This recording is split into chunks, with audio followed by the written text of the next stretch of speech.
Okay, hey, hello, how are you? This is Butch Bartolomeo, the Business Mentor blog over Manila Times. Alam mo, we are more than 70 episodes already. And today, being Sunday again, is already another warm reception. Aba, bakit kamo? We're now telling you how these women got a business that is really profitable and enjoyable. Imagine, naglalaba ka na, kumikita ka pa. But again, how did they find out? No, ano nang ginawa nilang proseso? So here at Business Mentor Blog, we always want to share. Always want to do insight. So again, let me introduce to you the three women. Prima Donna Guevara. Hi, Prima. How are you? Hi, Sir Boots. Great. I feel blessed right now. Sobrang ganda ng Sunday ko ngayon. Very good, very good. And si Claire Nicodemus. How are you Hello, today? sir. Kumusta ka? Okay lang, Sir Boots. It's warm welcome po at saka napaka-blessed ko po na na-invite po ako dito sa sir. Very good. Thank you. And of course, si Miss Rose Capadosa. Rose, how are you today, this Sunday?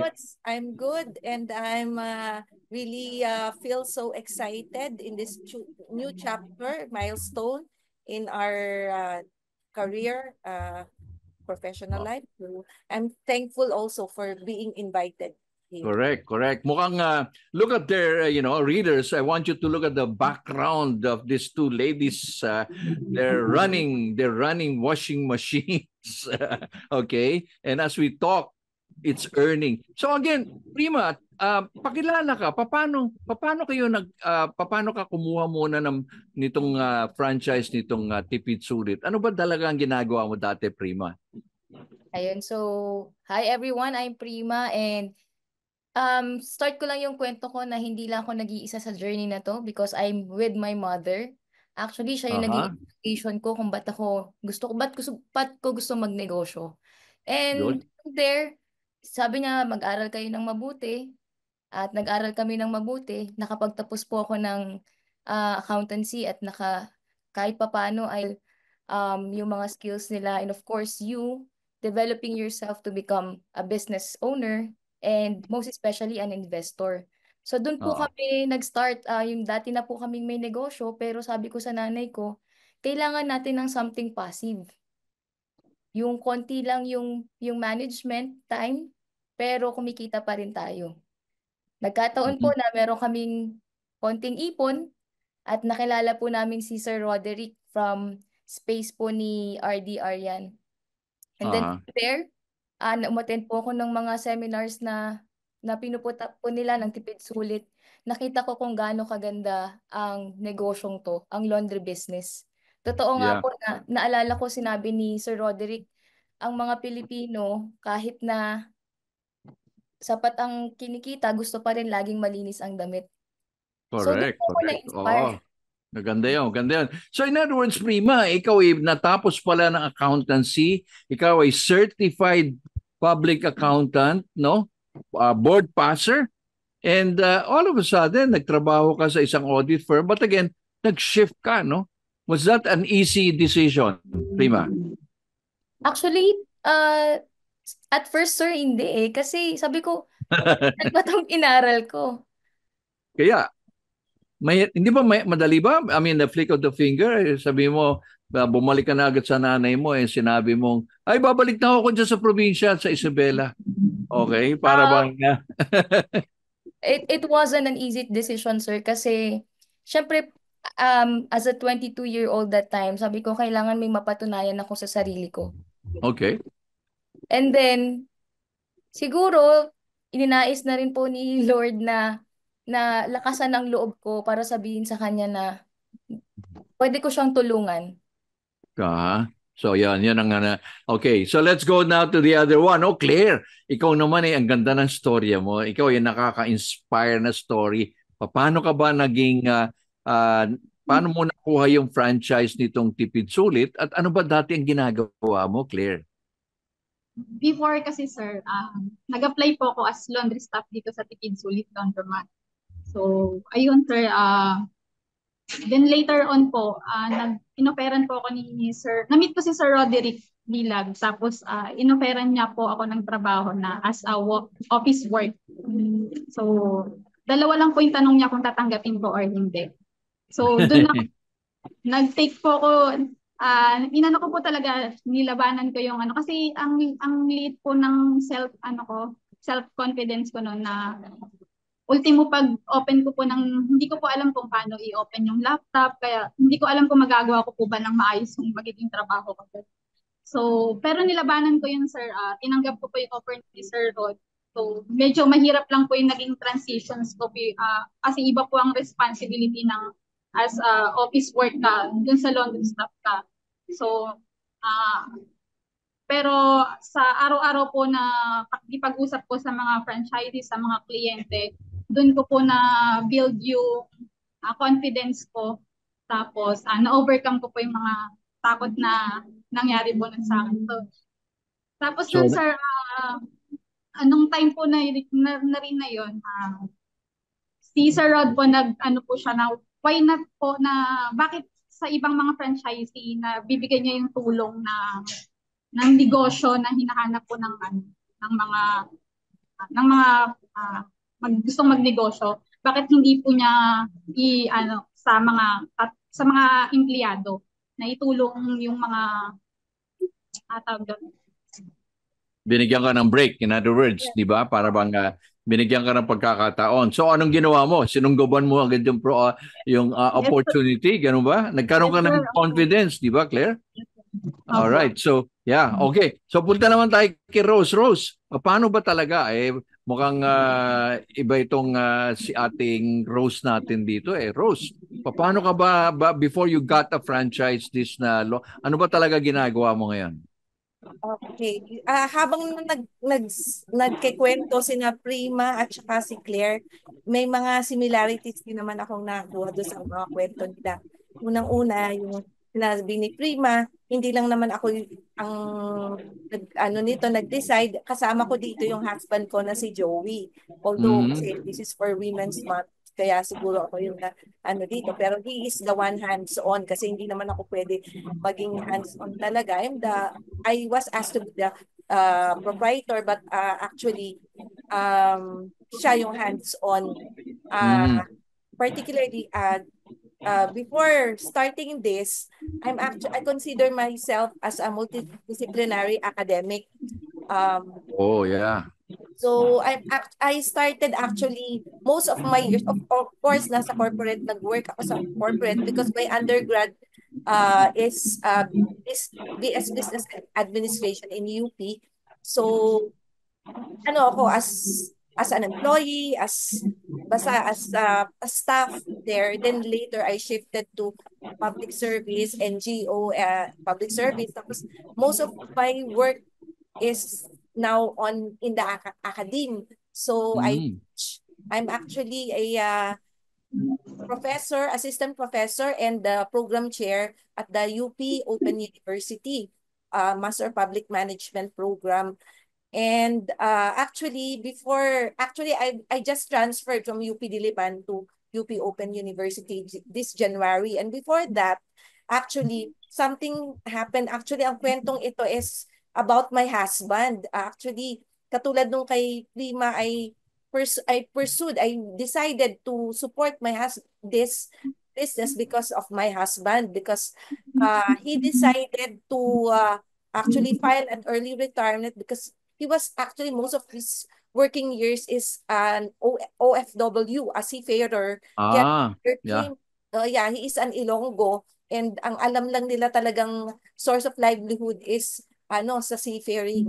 So actually dumating yung time 2023, yung may mga bagong policies na hindi nagustuhan and even nawala yung mga benefits. So actually naisip niya na pwede na mag-file ng early retirement. So he decided, and then ngayon, after filing, hindi niya alam kung anong gagawin niya. So, naisip ko, bakit may savings naman na bakit hindi mag-try tayo? So, I realized it could be that time, siguro, dapat inumpisan ko nung after graduating in the business, and then I've actually been teaching business students to in entrepreneurship. Some I actually encourage to start their own business. Pero hindi ako talaga, I'm actually, masasabi ko siguro katulad din ni Claire, may yung confidence siguro to start a business, or because marami ako siguro mga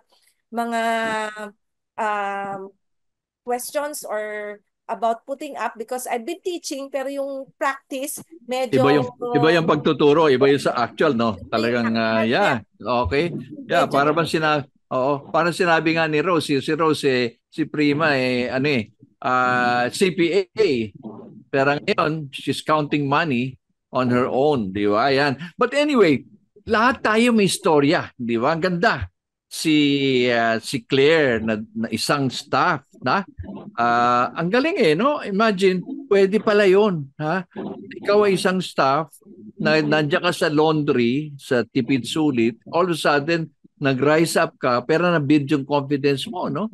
Ito naman si Rose, isang professor at that, and yet the husband gusto na mag-early retirement. Ayun, ano gagawin? Di ba yung mga binabalance-balance ninyo, no? Ito naman si Prima, nahirapang mag-decide na after a few months bumalik sa Isabela. So, again, how was the process of selecting your business? Yan. Yan ba talaga agad pinag-isipan nyo, laundromat, or meron pa kayong mga inisip? Siguro si Claire, exception dahil nandyan na siya, no? So si Prima, ano naman pinag-isipan mo? Ano naman pinagpilian mo? Actually, it was very clear to us, ako po, kasi inaaral ko talaga yung negosyo bago ko pasukin. And then, Correct. it was very clear to me na ito yung something na hindi nga ako masyadong mag-effort, pero at the same time, kikita ako ng pera dahil lahat naman kailangan to. So, maybe the main factor of the decision is, ito bang negosyong to, tatakbo kahit wala ako. Yeah, but correct. But hindi ka ba pumasok sa isipan mo na pagkain muna, di ba? Usually, karamihan ganyan gusto ko magnegosyo, marunong ako magluto o mahilig ako kumain, di ba? So, Yes. restaurant ko. Ano ba pinagpilian mo? Ilan choices? Actually po, before, meron na po kasi kaming food business. So, Okay. So, kino-consider ko din baka pwedeng i-expand ko pa yung negosyo. And at the same time, nag-try din po ako ng ibang negosyo, it didn't work. Pero ayun po, dumating yung pagkakataon, actually, yun din po, nagkakaroon din ako ng ng wini-weigh ko rin kung ano ba, ito ba, or ito ba. Pero dumating po sa time na ito na talaga, kasi I discussed it with my mother, and sabi niya, oh, maganda. Ayun. So pinag-isipan mo, tinimbang-timbang mo muna, tapos diniscuss mo sa nanay mo. In other words, nagkaroon ka ng dialogue. Claire, ikaw, nung ino-offer ka na ng possibility na kumuha nitong franchise, hindi ka ba natakot? Hindi ka ba kinabahan? Hindi naman, sir, kasi araw-araw na rin po namin ganito yung trabaho namin, sir, sa office na tinutulungan namin yung mga franchisees kung paano sila kikita, kung paano nila i-operate yung mga machines. Lahat po, kami po ang nag-aano dun sa mga franchise. So, may tulong din po nanggagaling kay Sir Roderick yung makapag-loan sa ganito. So, why not po? Wala So hindi ka naman naman natakot na mag-loan ka. Kasi may mga naman, taong sir. ganyan natatakot mag-loan. Hindi naman po, sir. Malakas ang loob. Kasi ano naman po, alam naman namin profitable po talaga yung Ayun. sir. Okay. So, Rose, ikaw, ano naman ang pinagpilian mo nung yung asawa mo ay gusto na mag-retire, early retirement at lahat? Ano naman ang pinagpipilian mo? Hindi mo ba sinabing bahala ka sa buhay mo, mag-retire ka or living on interest, di ba? LOI, di ba? So actually, Rose. Sir Boots, tutuloy ko na yung kwento ko. So Yeah. nung nag-iisip na yung husband ko, naisip ko, kapitbahay lang namin sa work, yung building ng UP ISSI, Institute for Small Scale Industries. So sabi ko, mag-enroll ka kaya dito para maengganyo. Kasi wala talaga siyang experience, walang exposure sa family ng mag-start ng business. So sabi ko, mag-ano ka. So nag-enroll siya. Tapos doon sa niya, nakilala niya tapos naisip namin baka franchise ang mas maganda kasi walang experience based on past talaga ang maganda is franchise, the best ang franchise business. So nakilala namin doon si Sandy na nag-refer kay Sir Boots. Kaya actually, kung si Sir Boots ay mentor ng ating owners, na CEO owners ng Tipid Sulit, si Sir Boots naging mentor rin for me through Sandy na tinanong ko, Sir Boots, naghahanap kami na gusto namin mag-franchise kasi nabanggit ko nga na franchise business na gusto namin.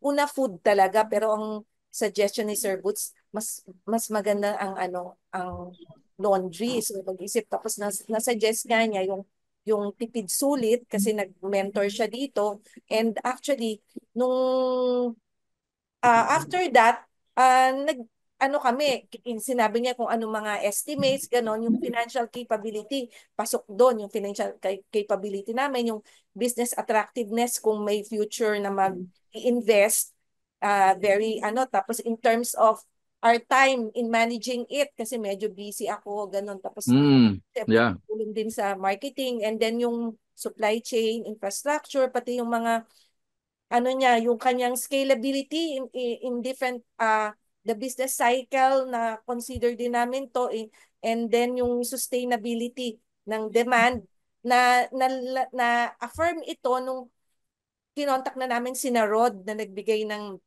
orientation na ang naka-inspire sa akin, nag-thrive ito nung pang time ng pandemic, doon siya talaga Correct. Di ba? tumago. Yeah. So, kailangan naman kasi lahat, kahit ba pandemic o hindi, kailangan ng lahat ng taong maglaba. So, Correct. yun na yung the Oo. best. And then, yun po ang... So nagkontak ka na. Anyway, so ngayon, progreso ba ka talaga o Prima? Ano na? Nagsimula ka ng ilang makina. Yan. Ayan, nagsimula po kami 4 na machines, 3 wash and dry and then isang pang medium. And then from mga ilang months, Tatlong ilang makina? bali 4 po. Oo, okay. And then mga 6 months lang po ang pagitan. Nag-expand kami, nagdagdag kami ng additional 3 machines.